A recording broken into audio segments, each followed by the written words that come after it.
Kelompok adalah himpunan atau kesatuan manusia yang saling berinteraksi dan saling bergantung untuk mencapai sasaran-sasaran tertentu. Lalu kemudian syarat-syarat terbentuknya kelompok.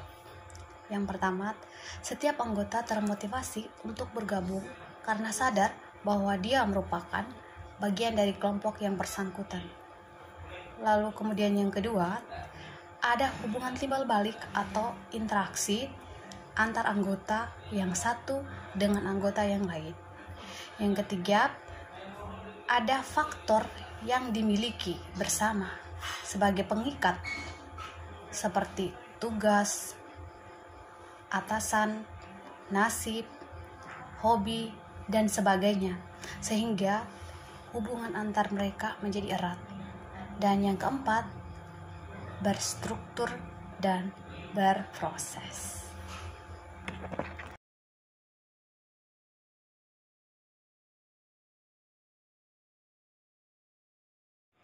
Lalu yang berikutnya adalah pembagian kelompok. Pembagian kelompok yang pertama yaitu kelompok formal. Kelompok formal adalah kelompok yang ditetapkan berdasarkan struktur organisasi dengan penugasan kerja yang sudah ditentukan. Itu dibagi menjadi dua. Yang pertama, kelompok komando, dan yang kedua, kelompok tugas. Lalu yang berikutnya, kelompok informal. Kalau yang pertama tadi kelompok formal, yang kedua kelompok informal. Nah, kelompok informal ini yang tidak terstruktur formal dan tidak ditentukan oleh organisasi sebagai respons terhadap kebutuhan akan hubungan sosial. Yang ini sendiri terbagi menjadi dua bagian, yaitu satu kelompok kepentingan dan yang kedua kelompok persahabatan. Saya Atika Nurhalifah. Saya di sini akan menjelaskan tentang pembagian kelompok.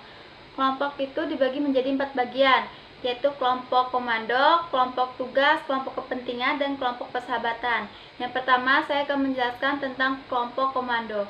Apa itu kelompok komando? Kelompok komando adalah kelompok yang ditentukan oleh bagian organisasi. Kelompok yang terdiri dari bawahan yang melapor langsung kepada seseorang supervisor, misalnya manajer departemen dengan supervisor. Yang kedua yaitu ada kelompok tugas. Kelompok tugas itu terdiri dari karyawan yang bekerja sama untuk menyelesaikan tugasnya atau proyek tertentu, misalnya kegiatan para karyawan administrasi yang bekerja dalam perusahaan asuransi pada waktu orang mengajukan tuntutan kecelakaan merupakan tugas yang harus dilaksanakan. Nah, ada kelompok kepentingan. Kelompok kepentingan itu adalah kelompok orang-orang yang bekerja sama untuk mencapai tujuan khusus dan menjadi perhatian masing-masing orang. Contohnya itu serikat pekerja. Terus yang terakhir ada kelompok persahabatan. Kelompok persahabatan itu adalah kelompok yang ditetapkan secara bersama-sama karena memiliki karakteristik yang sama. Contohnya itu seorang karyawan yang memiliki hobi yang sama dalam menggemari klub sepak bola. Tahapan pengembangan kelompok. Model 5 tahap atau 5 stage model. Yang pertama ada pembentukan atau forming. Dicirikan oleh banyaknya ketidakpastian, anggota mulai menyesuaikan perilakunya, mengetes posisi, dan menanyakan hal-hal kepada orang lain. Keadaan kelompok mudah goyah tetapi tetap pada aturan yang ditetapkan. Yang kedua ada keributan atau storming. Dicirikan oleh konflik dalam kelompok, anggota mulai berdebat, berargumen, mencoba-coba posisi, mencoba untuk menjadi ketua, hierarki kelompok mulai tampak. Selanjutnya ada penormaan atau norming. Poin utamanya dicirikan oleh hubungan dan koefisietas kelompok menjadi erat. Yang kedua, mulai bekerja efektif secara bersama-sama. Yang ketiga, ada perasaan kebersamaan dan perasaan dalam suatu kelompok. Yang keempat, harapan kelompok mulai dikomunikasikan. Lalu keempat, ada pelaksanaan atau performing. Poin utamanya dicirikan oleh berfungsinya kelompok. Yang kedua, struktur hierarki dan norma kelompok sudah mapan. Yang ketiga, kelompok sudah matang. Yang keempat, merupakan tahap terakhir bagi kelompok kerja permanen. Lalu selanjutnya poin kelima, ada peristirahatan atau adjourning. Yang pertama dicirikan ke penyelesaian aktivitas, bukan penyelesaian tugas. Yang kedua, beberapa anggota akan merasa depresi karena kehilangan kedekatan di masa mendatang. Kelompok kerja versus tim kerja. Kelompok kerja adalah kelompok yang berinteraksi terutama untuk berbagi informasi dan mengambil berbagai keputusan untuk membantu setiap anggota bekerja dalam area tanggung jawabnya. Tim kerja adalah kelompok yang upaya-upaya individualnya menghasilkan kinerja yang lebih besar dari masukan-masukan individual. Jenis-jenis tim. 1.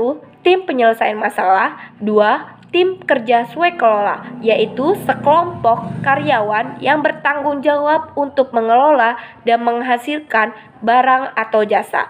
Yang ketiga, tim lintas fungsi, yaitu tim yang anggota-anggotanya terdiri dari individu-individu dari berbagai departemen atau fungsi tertentu. Yang keempat, tim virtual.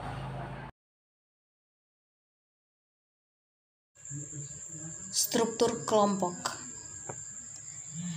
Kepemimpinan. Dalam kelompok formal, pemimpin dapat menggunakan positionnya, powernya dalam mempengaruhi anggota kelompok. Yang kedua, peran. Seperangkat pola perilaku yang diharapkan dan dikaitkan pada seseorang yang menduduki suatu posisi tertentu dalam kelompok. 3. Norma. Norma merupakan standar perilaku yang diterima baik dalam suatu kelompok yang digunakan bersama oleh anggota kelompok. Yang keempat, status kelompok. Posisi atau peringkat yang secara sosial yang diberikan kepada kelompok atau anggota kelompok oleh orang lain. Yang kelima, ukuran kelompok. Ukuran kelompok itu besar kecilnya jumlah anggota dalam kelompok. Dan yang keenam, komposisi kelompok berkaitan dengan heterogenitas anggota kelompok seperti keterampilan, kemampuan, pengetahuan, jenis, kepribadian, etnik, budaya, dan sebagainya.